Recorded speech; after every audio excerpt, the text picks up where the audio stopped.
പ്രിയപ്പെട്ട കൂട്ടുകാരെ, പുതിയൊരു വീഡിയോയിലേക്ക് എല്ലാവർക്കും സ്വാഗതം. ബൈബിൾ വായന, ബൈബിൾ റീഡിംഗ് 27/1/2025.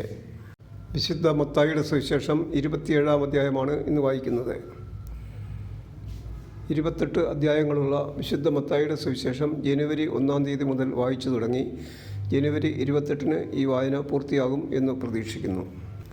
ഇന്ന് 27/1/2025. ഇന്ന് വായിക്കുന്നത് 27-ാം അധ്യായം. മത്തായി അധ്യായം 27. യേശു പീലാത്തോസിൻ്റെ മുമ്പിൽ. പ്രഭാതമായപ്പോൾ പ്രധാന പുരോഹിതന്മാരും ജനപ്രമാണികളും യേശുവിനെ വധിക്കേണ്ടതിന് അവനെതിരെ ആലോചന നടത്തി. അവർ അവനെ ബന്ധിച്ചു കൊണ്ടുപോയി ദേശാധിപതിയായ പീലാത്തോസിനെ ഏൽപ്പിച്ചു. യൂദാസിൻ്റെ അന്ത്യം.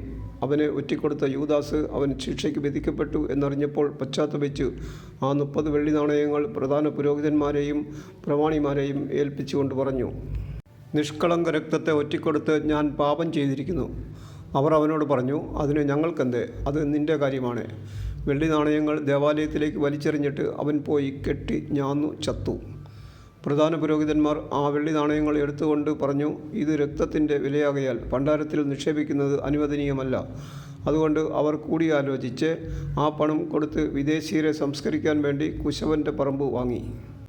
അത് ഇന്നും രക്തത്തിൻ്റെ പറമ്പ് എന്നറിയപ്പെടുന്നു. പ്രവാചകനായ ജെറമിയ വഴി അരുളി ചെയ്യപ്പെട്ടത് അപ്പോൾ പൂർത്തിയായി. അവൻ്റെ വിലയായി ഇസ്രായേൽ മക്കൾ നിശ്ചയിച്ച 30 വെള്ളി നാണയങ്ങളെടുത്ത് കർത്താവ് എന്നോട് കൽപ്പിച്ചതുപോലെ അവർ കുശവൻ്റെ പറമ്പിനായി കൊടുത്തു. വിചാരണയും വിധിയും. യേശു ദേശാധിപതിയുടെ മുമ്പിൽ നിന്ന് ദേശാധിപതി ചോദിച്ചു, നീ യഹൂദന്മാരുടെ രാജാവാണോ? യേശു പറഞ്ഞു, നീ തന്നെ പറയുന്നുവല്ലോ. പ്രധാന പുരോഹിതന്മാരും പ്രമാണികളും അവൻ്റെ മേൽ കുറ്റം ആരോപിച്ചപ്പോൾ അവൻ ഒരു മറുപടിയും പറഞ്ഞില്ല. പീലാത്തോസ് വീണ്ടും ചോദിച്ചു, അവർ എന്തെല്ലാം കാര്യങ്ങൾ നിനക്കെതിരെ സാക്ഷ്യപ്പെടുത്തുന്നു എന്ന് നീ കേൾക്കുന്നില്ലേ? എന്നാൽ അവൻ ഒരു ആരോപണത്തിന് പോലും മറുപടി പറഞ്ഞില്ല. തന്നിമിത്തം ദേശാധിപതി അത്യധികം ആശ്ചര്യപ്പെട്ടു. ജനക്കൂട്ടം ആഗ്രഹിക്കുന്ന ഒരു തടവുകാരനെ ദേശാധിപതി തിരുനാളിൽ അവർക്ക് വിട്ടുകൊടുക്കുക പതിവായിരുന്നു. അന്ന് അവർക്ക് ബറാബ്ബാസ് എന്നു പേരുള്ള കുപ്രസിദ്ധനായ ഒരു തടവുപുള്ളി ഉണ്ടായിരുന്നു. അതുകൊണ്ട് അവർ ഒരുമിച്ച് കൂടിയപ്പോൾ പീലാത്തോസ് ചോദിച്ചു, ഞാൻ ആരെ വിട്ടുതരണമെന്നാണ് നിങ്ങൾ ആഗ്രഹിക്കുന്നത്? ബറാബ്ബാസിനെയോ ക്രിസ്തു എന്ന് വിളിക്കപ്പെടുന്ന യേശുവിനെയോ? അസൂയ നിമിത്തമാണ് അവർ അവനെ ഏൽപ്പിച്ചു കൊടുത്തതെന്ന് അവൻ അറിഞ്ഞിരുന്നു. മാത്രമല്ല, അവൻ ന്യായാസനത്തിൽ ഉപവിഷ്ടനായിരിക്കുമ്പോൾ അവൻ്റെ ഭാര്യ അവൻ്റെ അടുത്തേക്ക് ആളയച്ച് അറിയിച്ചു, ആ നീതിമാൻ്റെ കാര്യത്തിൽ ഇടപെടരുത്. അവൻ മൂലം സ്വപ്നത്തിൽ ഞാൻ ഇന്ന് വളരെയേറെ ക്ലേശിച്ചു. പ്രധാന പുരോഹിതന്മാരും പ്രമാണികളും ബറാബ്ബാസിനെ വിട്ടുതരാനും യേശുവിനെ നശിപ്പിക്കാനും ആവശ്യപ്പെടാൻ ജനങ്ങളെ പ്രേരിപ്പിച്ചു.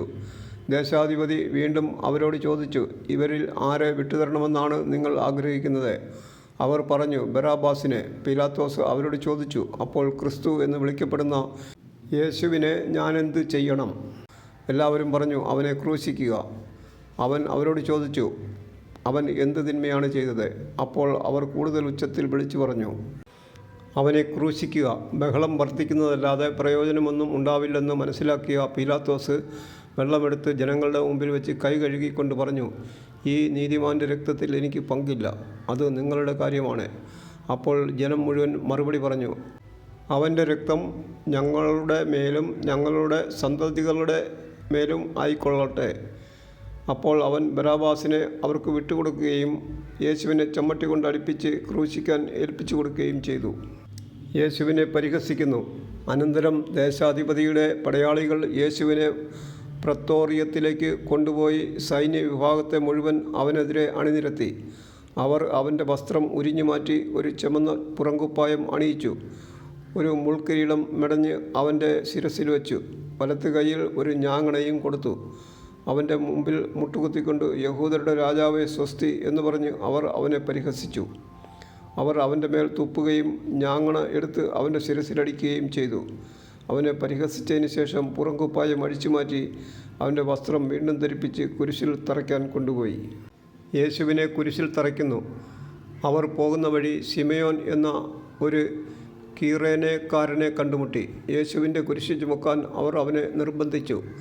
തലയോടിയിടം എന്നർത്ഥമുള്ള ഗോൽഗോഥായിലെത്തിയപ്പോൾ അവർ അവന് കയ്പ് കലർത്തിയ വീഞ്ഞ് കുടിക്കാൻ കൊടുത്തു. അവനത് രുചിച്ചു നോക്കിയെങ്കിലും കുടിക്കാൻ ഇഷ്ടപ്പെട്ടില്ല. അവനെ കുരിശിൽ തറച്ചതിന് ശേഷം അവർ അവൻ്റെ വസ്ത്രങ്ങൾ കുറിയിട്ട് ഭാഗിച്ചെടുത്തു. അനന്തരം അവർ അവിടെ അവന് കാവലിരുന്നു. ഇവൻ യഹൂദരുടെ രാജാവായ യേശുവാണ് എന്ന ആരോപണം അവർ അവൻ്റെ ശിരസ്സിന് മുകളിൽ എഴുതി വെച്ചു. അവനോടുകൂടെ 2 കവർച്ചക്കാരെയും അവർ കുരിശിൽ തറച്ചു, ഒരുവനെ വലത്തും അപരനെ ഇടത്തും.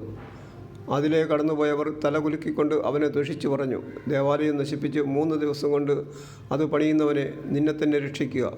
നീ ദൈവപുത്രനാണെങ്കിൽ കുരിശിൽ നിന്നിറങ്ങി വരിക.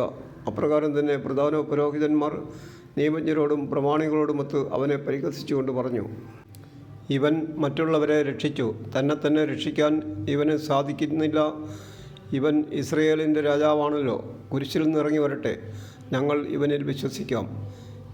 ഇവൻ ദൈവത്തിൽ ആശ്രയിച്ചു, വേണമെങ്കിൽ ദൈവം ഇവനെ രക്ഷിക്കട്ടെ. ഞാൻ ദൈവപുത്രനാണ് എന്നാണല്ലോ ഇവൻ പറഞ്ഞിരുന്നത്. അവനോടൊപ്പം ക്രൂശിക്കപ്പെട്ട കവർച്ചക്കാരും ഇപ്രകാരം തന്നെ അവനെ പരിഹസിച്ചു. യേശുവിൻ്റെ മരണം 6-ാം മണിക്കൂർ മുതൽ 9-ാം മണിക്കൂർ വരെ ഭൂമിയിലെങ്ങും അന്ധകാരം വ്യാപിച്ചു. ഏകദേശം 9-ാം മണിക്കൂറായപ്പോൾ യേശു ഉച്ചത്തിൽ നിലവിളിച്ചു, ഏലി ഏലി ലമ്മ സബ്കഥാനി, അതായത് എൻ്റെ ദൈവമേ എന്തുകൊണ്ട് നീ എന്നെ ഉപേക്ഷിച്ചു. അടുത്ത് നിന്നിരുന്നവരിൽ ചിലർ ഇത് കേട്ട് പറഞ്ഞു, അവൻ ഏലിയായെ വിളിക്കുന്നു. ഉടനെ അവരിൽ ഒരാൾ ഓടിച്ചെന്ന് നീർപ്പഞ്ഞിയെടുത്ത് വിനാഗിരിയിൽ മുക്കി ഒരു ഞാങ്ങണമേൽ ചുറ്റി അവന് കുടിക്കാൻ കൊടുത്തു. അപ്പോൾ മറ്റുള്ളവർ പറഞ്ഞു, നിൽക്കൂ, ഏലിയ വന്ന് അവനെ രക്ഷിക്കുമോ എന്ന് കാണട്ടെ.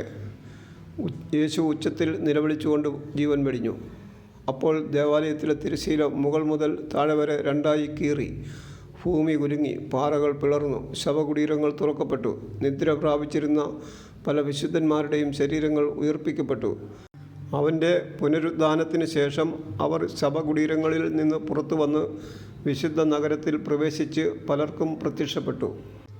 യേശുവിന് കാവൽ നിന്നിരുന്ന ശതാധിപനും അവൻ്റെ കൂടെ ഉണ്ടായിരുന്നവരും ഭൂകമ്പവും മറ്റ് സംഭവങ്ങളും കണ്ട് അത്യധികം ഭയപ്പെട്ടു.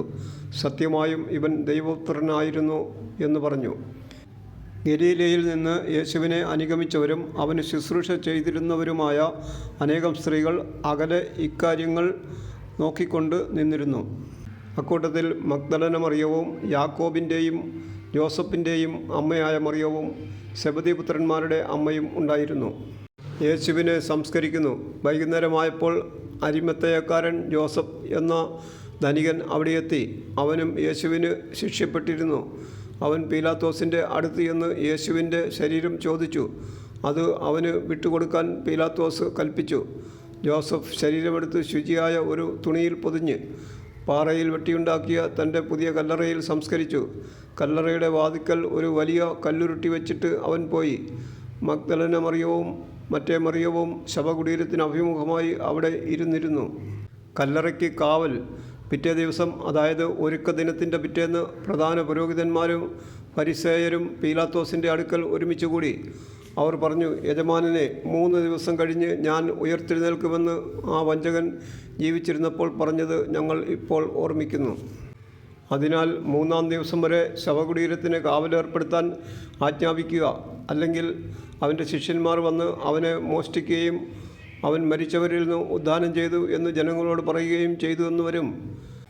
അങ്ങനെ അവസാനത്തെ വഞ്ചന ആദ്യത്തേതിനേക്കാൾ ഗുരുതരമായി തീരുകയും ചെയ്യും. പീലാത്തോസ് അവരോട് പറഞ്ഞു, നിങ്ങൾക്ക് ഒരു കാവൽ സേനയുണ്ടല്ലോ, പോയി നിങ്ങളുടെ കഴിവ് പോലെ കാത്തുകൊള്ളുവിൻ. അവർ പോയി കല്ലിന് മുദ്രവെച്ച് കാവൽക്കാരെ നിർത്തി കല്ലറ ഭദ്രമാക്കി. വിശുദ്ധ മത്തായിയുടെ സുവിശേഷം 27-ാം അധ്യായം പൂർണ്ണമായി. 28 അധ്യായങ്ങളുള്ള ഈ സുവിശേഷം മുഴുവൻ വായിക്കാൻ കൃപ തരണമേ എന്ന് ദൈവത്തോട് പ്രാർത്ഥിക്കുന്നു. ഇന്ന് വിശുദ്ധ മത്തായിയുടെ സുവിശേഷം 27-ാം അധ്യായം വായന പൂർണ്ണമായി.